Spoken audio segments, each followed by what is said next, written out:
Hi, everyone. Welcome back to The Truth About Success. This is where we interview entrepreneurs, successful people in all walks of life from around the world to find out their truths about success. And what we want to know is, how did they do it? Where did they come from? All those in and out about that journey to success, because success is not an overnight thing. It's something that takes a while for that to happen. And boy, have we got a great guest for you today. And he's actually one of my mentors. And I just want to share some background information about Greg. So Greg graduated with a degree in finance from the University of St. Thomas in 1992. Over the last 29 years at Preferred Credit, Greg has served in various roles, including collections, operations controller, vice president, chief financial officer, and currently is the president and CEO. During Greg's tenure, listen to this, the company has grown from 25 employees to 250 employees. I mean, that's a 10-time growth there just in employees. And in 2020, during the pandemic, through all the challenges that we saw around the world, their business still did $240 million in new loans. In addition to this, Greg is the chairman of board of directors for Granite Equity, a private equity firm. Greg also volunteers for a local nonprofit organization such as Boys and Girls Clubs and Central Care Health. In his free time, Greg enjoys spending time with his family, with his wife and 3 children at the rake, as well as fishing, golfing, and skiing. And I know he likes some extreme sports because he's told me he jumped out of a helicopter once and did some snowboarding. I don't know how he does that. I mean, that's not my scene, but Greg I think he's a bit of an adrenaline junkie there. In there. So without further ado, let's get our very special guest today, the one and only Mr. Greg Windfeldt. Hi, Greg. Hello, Io. Thank you for having me on. Hey, no, it's great to have you on here. You were one of the people that I put down that I'd like to interview because your background and your growth really comes from a different walk of life. So let's just jump straight in. So tell us about Greg. Greg as a kid growing up. Give us some background. Well, actually, I was a very shy kid. I did not talk a whole lot. I was very shy. Didn't really introverted, but I always liked to be doing something. I always had to find something to do. So I was that kid that would ride motorbikes, do adventurous things, and I always wanted to build things. I was always building, whether it be models, whether it be model rockets that I would retrofit into cars, whether it was tracks for the motorbikes. I was just always wanting to build something and be doing something. That was, really my passion and what I always liked to do in my free time outside of school and work and things like that. So, and one thing that it's funny you should say you were introverted because most people don't realize that they see me today, but I was a shy introvert person. And it just dawned on me that we both shared the same birthday. We're both 10th of August, just a different year. I wish I had your year of. Yeah, I'm a couple of years younger, but not too bad. Not too many. Not too bad. You just act like you're a lot younger. Well, it's all about staying young. I think age is in the mind. Age is in the mind. So, Greg, your background, you were born, you were part of a business. Your father was in business. Your father, Mr. Jim Windfeldt, was my great mentor when I was starting out a business, and he helped me so much, tremendously. But you were brought up in that environment, direct sales, business, financing. How did you feel growing up in that environment? It was interesting. My father didn't really bring work home very often. So a lot of things we didn't know. We knew he owned his own business. We knew he worked a lot. He traveled quite a bit. But he always made time for us as a family. And, his thing was, work hard, play hard. So I didn't really get to see a lot of the business other than, every year and once in a while he'd have the salespeople over or his managers over and things, and I would get to talk to him or I'd help him with things. Actually, it used to be I would deal poker for him when I was about 12 or 13 years old. It was my job to be the blackjack dealer when they would come over. So, I got an early lesson in gambling. I guess maybe that's why I'm a risk taker these days. Is at a young age I was taught how to gamble. So, Okay. but I didn't know much about it other than it was an always on deal. My father, in being in direct sales, he took sales calls from people, on evenings and on weekends. I remember sitting around on weekends hanging out, and the phone would ring and it would be somebody trying to close a sale or something. And so you just kind of got used to that. It was just part of your life, being in direct sales. And so just going back on the blackjack thing, so that explains why you're so good, because I've been with you in the casino a couple of times, and I must admit, I was impressed. You kind of know when to make the move and when not to make the move, and you want a little bit of money. So now I understand that. There's nothing like starting at an early age, is there? No. So you were brought up in that environment, and obviously your dad had a business. Like you said, you didn't know. Did you ever see yourself going into the family business? It never actually crossed my mind. How I ended up in the family business is about the time I was getting ready to graduate from the University of St. Thomas. I was interviewing with different corporate America jobs, and they were entry-level corporate America jobs in accounting and finance. And at the time, Preferred was very small, only about 20, 25 people. And we didn't have anybody in accounting or finance at the company. And so my father asked if I'd join the company. I wanted to go on to get my graduate degree and go on to big corporate America. And he says, well, why don't you come in for 2 years, get some experience, some real hands-on experience, help us with the company's accounting and finance area. And then after that, you can go on and get your graduate degree and do that. And at the time, there wasn't enough to do in finance accounting. And so that's why I did collections, payment processing, operations. All those other roles kind of came because we were so small at the time, there just wasn't a full-time role for it. So I ended up doing a lot of other things in the company. But my plan was to always leave the company. I didn't decide to stay until I think I was about 10 years in and married and had my first child. Is when I kind of said, this is actually pretty good. I think I'll stay and keep doing this. Well, your dad was very clever. I think that 2 years was a very good. He's good salesman there. Just try for 2 years. You see what you think. Yep. But working in a family business. And being part of that organization, that's not easy. I mean, that's because you've got obviously the staff look at you differently. You have to deal with it. How did you cope with all that? Well, the one thing in a family business is, especially when you first start out and as you advance, is the assumption is, well, you're in that position because you're a family member and you were given that position. Everything was given to you. And so that's the assumption from a lot of the staff. So you really have to, outwork everybody. I don't want to say you're smarter than everybody, because if you're a good leader, you're always surrounding yourself with people smarter than you. But you have to show people that you are committed, that you are dedicated, and that you're willing to put in the effort, even more so than them many times. And it's kind of interesting. I never really received a promotion. I just kind of started doing additional roles until the only promotion I ever actually received was from CFO to CEO. The other roles I just kind of assumed because I did whatever was needed in the organization at the time. And that's kind of part of being in a family business is you do and you learn what's needed, and you take on the roles that are required to be, to make the organization successful. But you're constantly trying to prove to everybody that you deserve the role you're in. I would say even to this day, I kind of do that I'm constantly trying to prove to the staff, clients, whoever, that I deserve the role and the title that I have.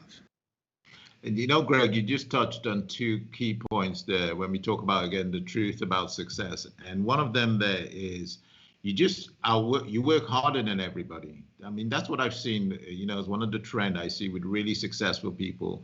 In whatever role they're in, they go the extra mile. They outwork people. And then the second point you said there, you just do whatever is needed. You just go that extra mile. How important do you think that is when you look at your staff and people in business? How important is that as a success factor? Well, especially when you're a small business. When you're a small business, you can't afford to have somebody in HR, somebody in IT, somebody in finance, various management roles, and all these things. So you just have to really assess what is needed for the company to be successful. And many times it requires you going back and learning something about that. I knew nothing about IT. And even I'll say, even though I graduated with a finance degree, I went back and I had to learn accounting, and I worked with our accountant quite a bit to really understand accounting. And then in IT, I had to go learn IT and human resource and various other things. And you just did what was needed to make the organization successful. So you don't limit yourself. Don't just put, I think another point we're trying to get across here is don't just put yourself in one box, because you do need to be able to be flexible and know a lot of other things. So Greg, when you joined, there was 25 people, like I said, it was a small company. How did you turn a 25 employee company to 250? I mean, my brain just goes that's major. Well, my predecessor did a very good job of maintaining and growing in a very niche business. It was interesting in a family business. My father turned over control of Preferred to his accountant and bookkeeper when he went to run the Kirby Company in 1998. So there was a span in there, and he did a very nice job of kind of making sure that the business was taken care of and financially sound. But there was never this growth aspect to it. We grew, but there was never a focus on growth. And that's something that you have to decide you're going to do. And it's not for everybody. It's a lot of work. And so to grow, you have to have a vision, and you have to continue to think about that vision. So back, 15, 16 years ago, when, it kind of was, we had a little growth, but we were still in some very, just really in the same business. We just growing within that business. I kind of started developing this vision of what we could be through expanding to other markets, expanding to other geographical regions, expanding our technology. And we just started building, and you just build and build. You look at where your deficiencies are as far as your knowledge, your competencies. So really the people that you need to fulfill the vision. And that vision doesn't need to be growth. It could be many, many things. My vision was to be a very diverse, very stable, and a company that had the respect of our clients, our community, and one that I was proud to be a part of. And we went about building that, and it's taken, 10 or 15 years so far. We have another 10 years to go to fulfill that vision. But that vision is constantly in my head. When I'm working out in the morning on my bike, that vision kind of comes about, and you make little adjustments. Well, maybe we need to do this. I need to hire this person. We went through a stage where we're in a business that's about data. We needed good technology, good data analysts. Well, we don't have that skill. So we had to go hire a good CTO, a good CFO. Now, fortunately, we were big enough, profitable enough, we could afford those. But that was all part of building those core competencies with people that understand, that have the capability and the competence, and also fit your kind of buy into your vision and the culture that you're trying to create. So yeah. So Greg, I'm listening to you there, and first thing you said there, which I again totally agree, you made the decision to grow. I think Yep. that is, and it's, and I like that situation. It's not that we're pointing any fingers, but sometimes previously the goal of the company was just to maintain. Yep. You see, whatever you focus on in life, you get. If you focus maintenance, just if I can just maintain this, I can just stay here. Guess what? That's what you're gonna get. But you made that decision. First was to make the decision to grow, and if you focus on grow, to focus on growth, you then have to focus on what's your vision. What's your vision? So there's some real clear nuggets there. What's your vision? And it's interesting to hear you're only halfway through the vision. So Yep. you look at that. So do you mind telling us where are you? In fact, before you do that, can you just quickly, just for the audience, PCI, preferred credit, what is preferred credit? Preferred credit is what's called an indirect consumer lender. And what indirect means is we're not going out getting customers to lend money to. We are using a sales network such as Salad Master or water system sales organizations. So we work with organizations that sell a product from between $1,000 to $15,000, and their customers want to be able to acquire that product, but borrow the money to do it. And so that's where we come in. So much like if you were to go to the auto dealer, and the auto dealer is going to help you get a loan to buy the vehicle, to buy the auto. Well, it's the same thing. So that's essentially what we do. Is the sales organization helps us originate the loan, and then we take it, we pay the sales organization, and then we collect the funds from the company. So we have about 1,000 dealerships, organizations that we work with that sell product between the United States, Canada, and the UK, and then and about 15 to 20 different products that we're financing. So Greg, so again, just 240 million you did in loans last year. Yep. Obviously, we had the pandemic, the people thinking lockdown, let's just cut back, let's not do anything. But you had a great year. So that tells me if you did 240 million in 1 year, that means you are loaning $1 billion every 4 or 5 years. Yep. Yeah.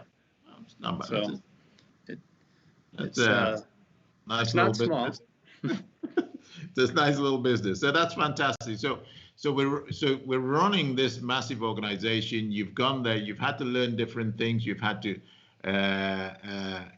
upgrade your skill level in different areas to get to where you are. So as a president and CEO, what is your prime responsibility, would you say, in that position of the company? My primary responsibility at this point in the size of the organization is to ensure that we have the people, the talent, and the resources, and I'm clearing the path for them to be successful. So, and sometimes that means making the tough decisions. And that's really one of the things that CEOs or heads of companies, they don't like to do. So they want to delegate. You can delegate a lot of things. You have to delegate a lot of things to be successful. What you can never delegate are the tough decisions. You can never delegate the heartbeat of the organization. You can never delegate, creating the vision and attracting the high level talent that you need. Those are the things you can't delegate. So, it's really about getting the right people in place that can have the competency, that buy into your vision, and can adhere to your culture. And once you do that, you just keep building on that and building on that.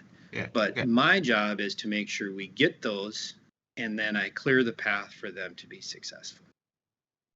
And the reason I asked that question there, and again, this is to help our audience, that look, we know Greg's running a big organization, hundreds of millions of dollars.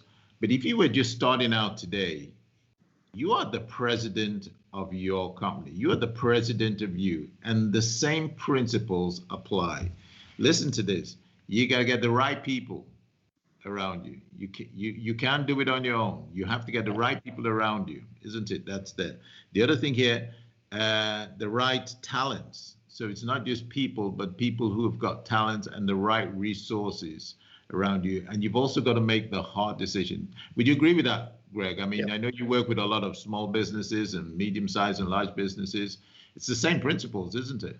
Yep, it is. And whether you're a few person organization or, tens of thousands, you have to be willing to take the responsibility for the organization, for its success, or its failure. And part of that is making the tough decisions. You'll bring different people on, and they were great people for the stage you were in at that time. But what happens is over time, they don't have the competency to get to the next level of where your vision is taking you. Yeah. That is a really, really hard situation because these are your friends, your colleagues. You may have worked with them for 10, 15, 20 years, but your ultimate responsibility is to the longevity and success of the business, and not necessarily just financial success. It's not about the dollars and cents.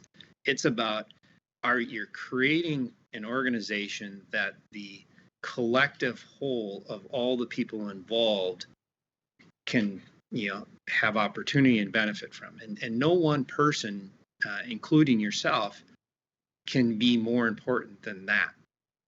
I agree with you. So that's important because what you're saying there is imagine you have 10 people in your organization and you've got one person who's slowing the whole organization. You can't let that one person spoil the opportunity of the other nine people. And this is where you've got to make the hard decision. And the other key point there is some people will help you get to a certain position, but then they're at the end of their talent. They're the end of their ability, and then you've got to find somebody else to do it. Now, in business, people might think that's callous, but it's not. It's not callous. You've got livelihoods. I know I wake up every day, and one thing I have to remind myself about is how many mortgages do I pay globally that are dependent on me being responsible and accountable and making the right decisions and taking the right actions for the company. And I think once you accept that responsibility, not pressure, don't confuse the responsibility with pressure, just accepting that responsibility. Yep.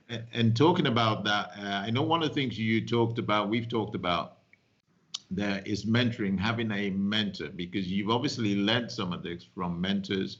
How important is having a mentor? I think you need many mentors. So like you, my father, Gene, was my primary mentor. His philosophies and the way he views things really drove my vision and my vision of culture, various things like that. But then you also need other mentors. The individual who runs Granite Equity, who I'm involved in, he's mentored me on a number of things as well. My accountant years ago, when I was starting out, I've gotten into real estate. A friend of my father's who is in real estate, who we've done some investing with, he's mentored me on development. And you have to have, a group, you have to have many mentors, and you'll go through different phases in your career, in your life, where certain mentors will become part of it and you learn from them. But eventually, they move on, you move on, or, whatever happens. But, you always just need to be looking for mentors, because there's always something, you don't know what you don't know. And you need somebody to help show you what you don't know. So, we can say, hey, this is all great, but I don't know what I don't know. And a mentor can help you see and understand that there's areas that you don't know, and then you can go about trying to learn about those areas or learn from that mentor. And so I would say it's very important to have mentors, and many of them is what you need. And I think you don't have to have direct access with that mentor. You can do it from afar as well, don't you? Yep. You can do that, yeah. And I've always looked at a mentor. I call it the mirror image. One of the things I use, I says, the mirror never lies. The mirror never lies. The mirror just tells you exactly as it is. If your hair is not right, the mirror is going to tell you exactly. Now, in your mind's eye, you might go, hey, I look great, I look handsome, I look beautiful. But when you look in the mirror, you go like, oh my God, look at what's going on there. Because the mirror never lies. So that mentor helps you become that mirror in your life. But you've got to choose the right type of mentor. Would you agree? Yes. How do you choose the right type of mentor? What sort of tips would you give people to choosing the right type of mentor for themselves? Well, first of all, a mentor has to be on the same moral compass as you. They have to have the same ethical standards, moral standards. They have to somewhat believe in the same things or the same ways. Not everything, You could, if you're politically driven, you might have a mentor from the opposite side of the political spectrum, but they have very valuable skills and information and leadership they can teach you. You may not agree with everything, but at least they have to have the same ethical standards as you. They have to have the same, outlook of the future in life, as you to some degree. And because if you don't have that, they're just going to lead you in the wrong direction. They're going to lead you where you don't want to go. So the first thing is, what are the ethics, and then why? If they know they're mentoring you, are they doing it for the right reasons? I've run into a number of people that, they want to be your coach or your mentor, but they want to do it for the wrong reasons. And, and you don't need those mentors. You need mentors that are giving mentors, mentors that are there to help other people. And then you pass that forward. You pass that on, and you try and mentor somebody. You pay it forward, you could say. Yeah. And a mentor shouldn't really expect anything in return except maybe mentoring from you or a connection with you. So you do have to be careful when you're selecting your mentors. Is what is their motive? If they know they're mentoring you. You don't need many. I mean, I always said I think you only need at any one time one or two, otherwise you get conflict. But as you said earlier on, as you begin to grow and develop, this mentor might help you get to this position, and then you need another mentor to get you to the next level, because this mentor's got you as far as they can get you. And I know that I've learned so much from you, and Greg is one of the few people, less than a handful of people, that if I just want some clear, honest advice, I know I can pick up the phone, I can go to Greg, I've got this situation, what do you think? And I'm telling you, I'm listening to every single word, because I'm getting wisdom, not just an opinion, but wisdom. I think it's important that you respect your mentor as well. So Greg, you've just said you have about 1,000 businesses you deal with between Canada, the US, and the UK. We've just gone through the great challenge we've had in 2020 with the pandemic. So that has had an impact on businesses. And I'm sure in that process, you've seen some businesses thrive and you've seen some businesses fail or struggle. What has been the difference you've seen between the ones who've thrived and the ones who've struggled?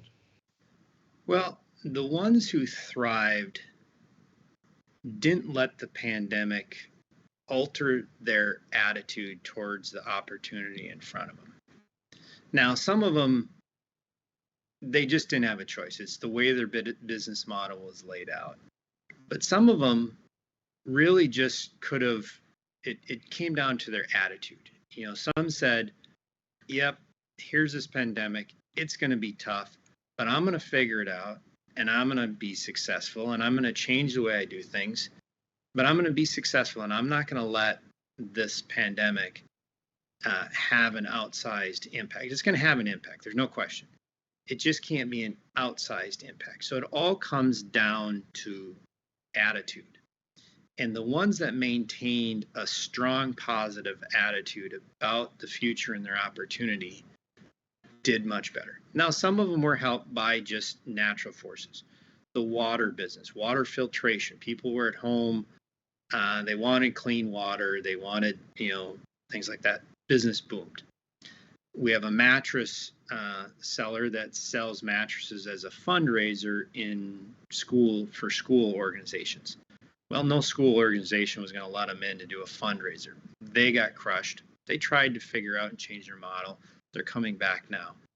There are market forces that were just so strong that either created success or failure. But there was a lot of them in the middle that it really came down to their attitude. What did they look at? My father always had a saying that your attitude will determine your success. If you have an attitude that you can succeed and you can overcome this, you will. If you have an attitude that it's too daunting, it's too tough, and you're going to fail, you will. Whatever your attitude is will generally determine where you go. If you think you're going to fail, you're going to fail. If you think you're going to succeed, you're going to succeed. Maybe harder to succeed in certain times, but you will succeed. And that's really what I saw, even amongst somebody selling the same product, somebody with a good attitude, they got knocked down, they adjusted, they got back up, they're back to where they were. Others got knocked down, their attitude, it's so terrible, it's awful, this is I can't do this, I can't do that. They haven't come back yet. Not that they won't. So Greg, they haven't yet. Greg, I mean, for somebody just listening to this podcast now, and it's so simple, but I think you could miss the point here. What we're saying is the difference between the winners and the losers. I hate to use the word losers. The people who didn't do so good is attitude. Your attitude determines your attitude. So if your attitude is so important, what are you doing to protect your attitude? What are you doing to focus yourself every day? When you wake up every morning, life is attacking you. What are you doing to center yourself every day so you can take on the world and you can fight the world? What are you doing to really protect that attitude? Because that's what you're saying, Greg, attitude, that attitude. I mean, this is feedback from a successful businessman running a, $100 million company. Think about it, who's got access to 1,000 businesses. And the key point here is the ones who did well just had a better attitude. They looked at it, they found solutions to the problems, and they focused on the solutions to the problems. And the ones who didn't do so well focused on the problem. Now, Albert Einstein said, in the middle of every difficulty lies opportunity. That's been one of my focuses. If I see a challenge, you go this, because in businesses, Greg, there's always a challenge. There's always a challenge, isn't it? And I think you hit it. That's exactly right. How you get through that is you focus on the problem to come up with a solution, then just dwell on the problem. So the difference between people that break through and find success during challenges times are ones that contemplated the problem, took risks to try new things, to change the way they did things, to overcome the problem. The ones that didn't just kept dwelling on the problem. Just kept dwelling on them. And so just moving this on a little bit, you're the chairman of board of directors for Granite Equity. If you don't mind me asking, what's Granite Equity? What does that mean, chairman of the board? So, chairman of the board is I'm the head of the oversight or the governance of this organization, and then they have management. So as a board, We oversee, in this case, Granite Equity is a private investment company. And then we have managers that then manage these investments. So what Granite Equity does, and it's kind of a neat story, is it was 12 families from the area that I live in, generally business owners, successful people. And about 20 years ago, 19 years ago, we saw companies, small companies, being bought by larger companies, moving them out. Now they're gone. The employees are unemployed. The jobs are gone. So we said, let's pool our money and let's start buying companies in the area so we keep them here as founders retire. So we started with about $15 million, raised a little bit more to 20-some million dollars. Have a very talented gentleman that manages that and finds investments and make sure the companies are running. We now have 9 companies that we own as Granite Equity, and we're worth about $800 million. And so really it's taking a lot of the things that we're talking about today and expanding that to other businesses, culture, people, talent. That's what Granite does, is they focus on that and instill that into companies we buy. And so as chairman of the board, I'm just there to offer oversight and look after, to make sure that the management is doing right by the 300 investors or so that we have now. So again, Greg, I love what you do there, because what you took was you saw people buying up these small companies, really breaking them up, getting rid of people, and you look for those companies now and you take them and you turn them into a struggling company to a successful company. I mean, that's great. That's again about what I believe our responsibility in being successful is to go back and help more people successful. That's what we're doing here. We're giving you access to talented people who are successful. They're giving you these nuggets. It's free. We're not charging you anything. There's no charge here. We just want to give back. Don't just listen to this information and don't take action on it. And just to move on to the next point here, Greg, the career growth cycle, because you've seen this. This is something that I know I learned from Gene many years ago, and you've taken it to the next level. Can you explain just quickly the career growth cycle? This is the cycle that everybody goes through in their career. So the career growth cycle is a basic human, it's just understanding people and who we are and how we operate. And what it means is when we get into something new and we're learning and we're seeing some success, we're very enthusiastic and we're really going at it and putting our all towards something. But as that part of our job or our careers starts to plateau and we're doing the same things over and over, your mind starts to wander, your vision starts to fragment. And so what the career growth cycle says is you need to find renewal. And if you don't find renewal, you'll go into decline. And once you go into decline, you either have to get out of the business, get out of the career, or you have to find a way to renew yourself into something that excites you and engages you. And it's really about engagement and staying engaged. So, for example, even myself, the other thing, to fulfill a vision, it takes a lot of time, and it takes building and building and building and getting the right people and doing the right things. Well, even in my own career, as I've been CEO now for 9 years, is you kind of got to wait for the organization to catch up with your vision. So what I've done with my career growth cycle is I've gotten involved in Granite Equity and become the chairman of the board of that. I'm involved in a real estate firm, and now we're doing real estate development. So those are my other areas of engagement. Not that I'd lose focus of my primary role at PCI, because that is the driver, but I needed something to to help get me engaged. And then I think of other things and I come back and I bring those to PCI.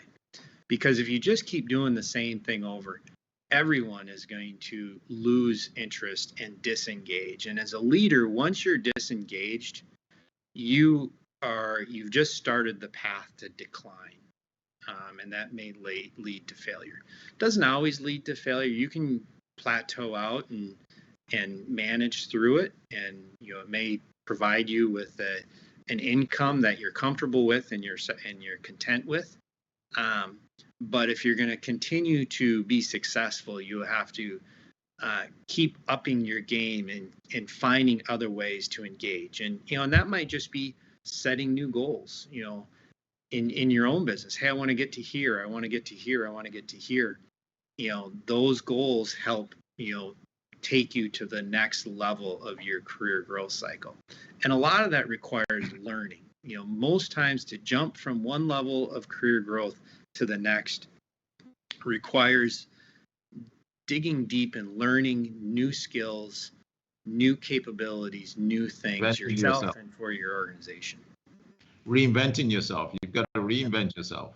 Because Greg, because I've seen this in my career.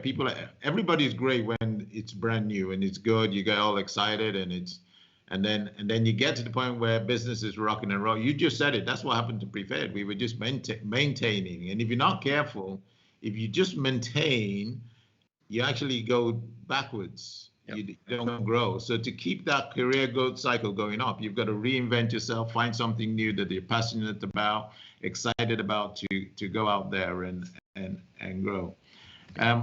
So we're talking about you're in the finance world, and part of building your wealth is about managing your finances. What tips and advice would you give to people about building wealth and managing their finances? No, that's a big question. First, it's about discipline and understanding that to build wealth, there's risk. And you have to figure out how to assess risk.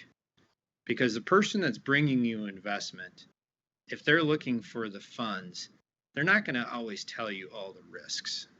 And so you have to be able to spot those risks yourself. And, once you become successful, you're going to have a lot of people coming your way with great investment advice and ideas and places for you to invest in. 95% of them are bogus. It was some idea somebody had, and they completely exaggerated it, and they're going to take your money and they're going to walk away with it. So you have to understand what they're telling you. How can I validate that? And a lot of it is just, what is your primary economic driver? If you're a business owner, that is generally your primary economic driver. You have to maintain focus on that. And if you're not maintaining focus, you better have somebody that is as skilled or better than you that maintains focus on it. So a lot of the small businesses that I work with, a lot of times part of their career growth cycle is they get to a certain point, they start into stagnation, and then this investment opportunity comes up and they get focused on that and they forget what's got them there, what's made them the money.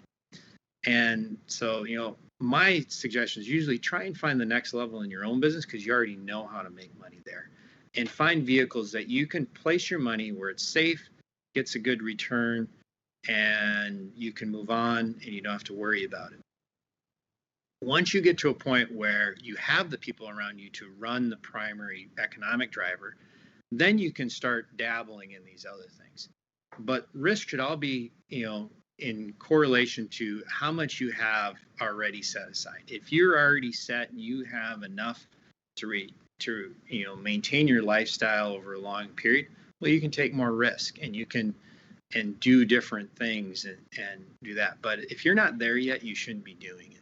So it's really about this discipline, not only with your money, but with your time and your focus and your mind share is more important, because I've seen so many people chase this,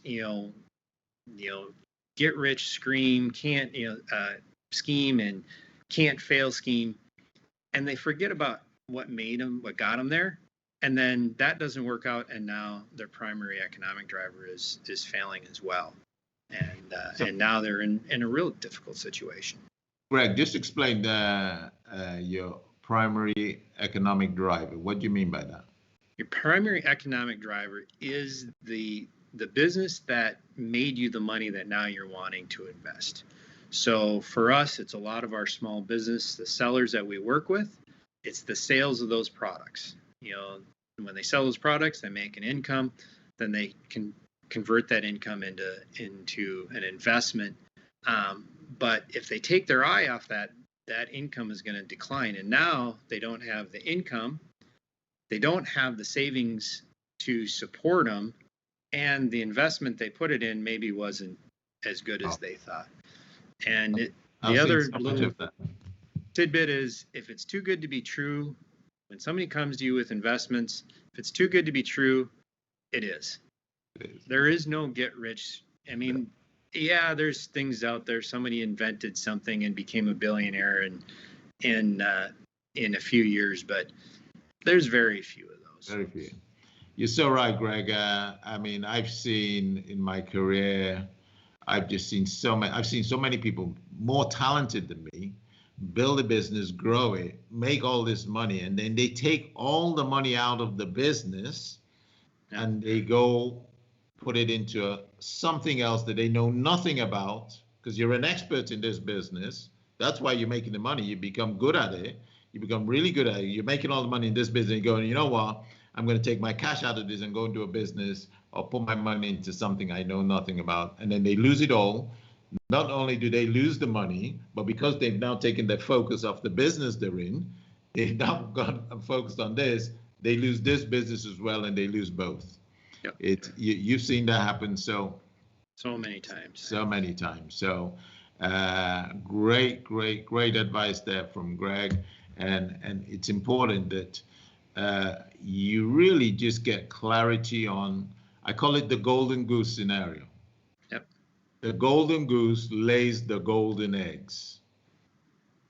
You don't kill the golden goose, because once you kill the golden goose, there's no more golden eggs. So you got to look after the golden goose, which is the business you have now that's working, that's making the money, doing everything. You look after the golden goose. You take one of the eggs and maybe you go do a little bit over here, but you don't kill the goose. You don't take all the eggs and go throw them into another basket. Yep. So Greg, as we bring this to a close, you've obviously said you reinvented yourself. What other advice could you give to our audience on building wealth and being successful? I think, really continuous learning. You always need to be learning from mentors, from books, from podcasts. But you also have to be careful. There's so much out there now, and there's a lot of it that isn't very helpful. But you constantly have to be learning. So again, look at your vision. Where do you want to go? What are you wanting to do? And how do I learn more about that? How do I get deeper, stronger understanding of those things that I'm trying to accomplish? And you have to be patient. These things take time. To be successful takes time. It takes a lifetime. Very few people can be successful, whatever that is, in a short amount of time. The other thing is, money is not the object of success. Success, it comes to achieving what you set out to achieve. It may be financial, but usually that's not a strong enough driver to success. It has to be a deeper, I know you've written a book and talk about your why factor. It's why are you doing it? If it's money, what is it? It's really more about what that money provides versus the money itself. So don't do things for money. No. Do things because you're helping other people, you're giving other people opportunity, you're doing it to expand your influence as far as the number of people you can help, and you know what, it will come back to you, and the income will come back to you, the wealth will come back to you if you do it in an honest way. I mean, you're so right, Greg, that, I unconsciously did this, but then I learned as I went along is that when you focus on money, you make bad decisions. Yep. Because money or profit to me is a sign of an efficiently run business. It's just a bit of a scorecard. If you're doing things great, you should be making money. If you're not making money, then something's wrong with what you're doing. Yep. And if you add value and give value, you get the money. So you never focus on the money. You focus on adding value. Focus on being excellent at what you do and giving great value. And you get the money, you get the success. And then when you get the money and the success, listen to what Greg is saying. Don't go spend it all and don't go give it to anything. I wouldn't even buy a brand new car for the first, so many years. I think I was in business. Let me see now. Because I see people, they got a big house. You've seen this, Greg. They bought they make a little bit of success. You go buy a big house, car, and all. And I go, I used to be, how are they doing it? And then I realized later on when the receivers were coming in, they were just spending out of their comfort zone. This is one good day doesn't make a good week. One good week doesn't make a good month. One good month doesn't make a good year. And one good year doesn't make a good decade. If you want to be truly successful, and Greg, correct me if I'm wrong, you need to at least look at a decade. It's 10 years. You've got to set your stall out for 10 years. Would you agree with that, Greg? 100%. And I would say it's longer. If you go back to the vision, your vision is decades long, and it's constantly working on that vision, and that's how you reach that success. Well, Greg, we've had some great information today. Any other tips for success you'd like to share with us? I could go on for hours, but I think this is a very good representation and gets people something to think about. And so I think we're good for now. Okay, great. Well, look, it's been a pleasure and an honor to have you on The Truth About Success. And this is it is truly the truth about success. The question is, what are you going to do with this information? Are you going to be a spectator, or are you going to take this, empower yourself so you can go and be successful, so you too can come back one day and tell your story? We're not selling courses. We're not doing this. This is us trying to give back to it. So if you like this information, share it, subscribe to our channel. So we've got so much more information we're going to share with you from all different walks of life. And we've been blessed today to have the one and only Mr. Greg Windfeldt giving us some nuggets. How often do you get it? And just think about this, because I don't take this. Greg and I were friends. We go back a long way, and we can tell you some real fun stories about some, but I don't take the information I get from Greg lightly. I've always said, if you're going to get information and advice, get it from qualified sources. Most people fail because they listen and take advice from unqualified sources. Get it from qualified sources. You've listened to the CEO of a company that's turning over $200-300 million a year. Think about that. You've had access to that person. They've given you some nuggets. My question is, what are you going to do with the nuggets? What are you going to do? Are you just going to look at it and go, this was a great podcast and that was great information? Or are you going to make some decisions? You go, you know what? I'm going to use this. I've got some tips here. Get a pen and paper, write down your key points from the whole podcast, take it in sections, revisit it, and go improve yourself and make sure you get a better version of you. You were born to win. You were born to succeed. Success is not mysterious. It's not a gift. It's something you work your socks off and you earn it. And you can do it by following the principles of successful people. So thank you for listening. Thank you, Greg. Thank you for being on the call. Stay well, stay healthy, stay focused, and we hope to see you again on another podcast somewhere near in the future. Thank you, Greg.